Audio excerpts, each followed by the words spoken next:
Tudo bem? Sou eu, a tia Lira. Hoje vamos fazer uma atividade sobre festa junina.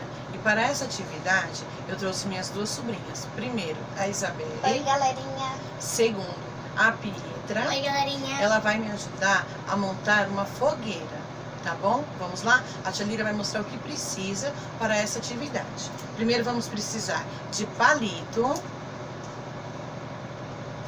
Vamos precisar de cola. Vamos precisar de EVA vermelho, um EVA amarelo.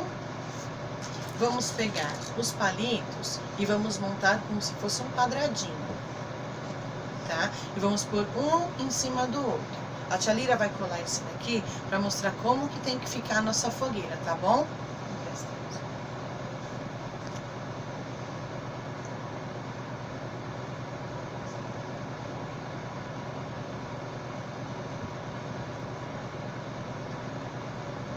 A nossa fogueira tem que ficar assim, tá? Aí com os EVAs coloridos, que a tia Lira pediu para vocês separarem, vamos fazer como se fosse um foguinho de verdade, tá? Só que esse é de brincadeira, né?